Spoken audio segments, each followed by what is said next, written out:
আজকে না সকাল সকাল ঘুমটা ভেঙে গেল, আর ঘুম এলো না।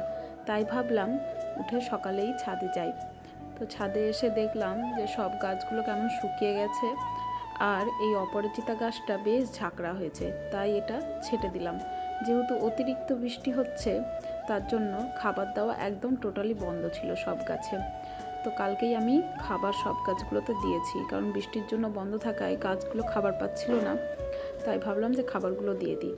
তো কালকে সব গাছে খাবার দিয়েছি, এবার আবার রীতিমতো ফুল দিতে শুরু করবে, কারণ ফুলের সংখ্যাটাও কমে গেছিলো। অনবরত ফুল দিয়ে গেলে গাছরা সত্যি একটা টাইমে হাঁপিয়ে ওঠে। তো সব গাছগুলো শুকিয়ে গেছিলো, সব গাছগুলোতে আমি জল দিয়ে দিলাম।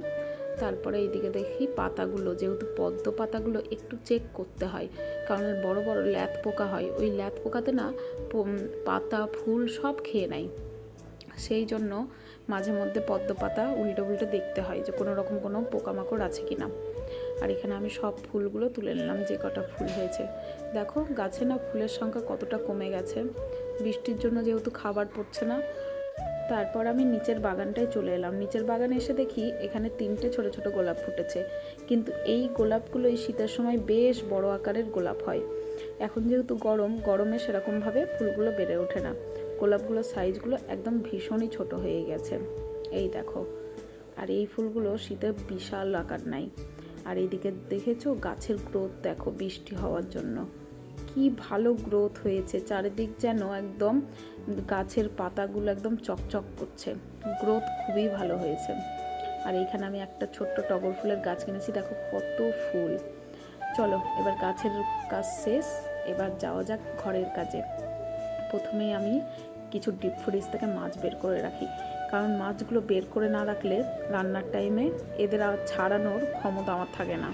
তাই এটা ভিজিয়ে রাখি, ততক্ষণে আমি স্নান টান করে চলে আসবো। আর একটা জিনিস তো করতেই হবে সকাল সকাল, যেটা না খেলে ঘুমটা ঠিক ঘুম মনে হয় না, ভাঙে না।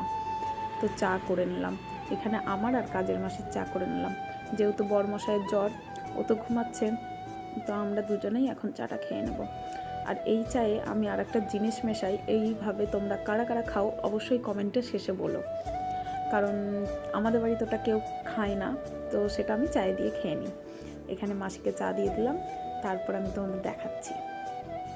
আর আজকের ভিডিওটা কেমন হলো সেটাও কিন্তু জানাতে ভুলো না সবাই। কেমন, এই দেখো শেষে আমি দুধের সর দিয়ে চাটা খাচ্ছি। এই রকম কারা কারা খাও আমাকে কমেন্টে বলো। দুধের সরটা বেঁচে যায় বলে আমি এইভাবে খেয়ে নিই। তবে চাটা খাওয়া যাক, তাহলে তোমরা সবাই ভালো থেকো, সুস্থ থেকো। দেখা হবে পরের ভিডিওতে। আজকের মতো টাটা।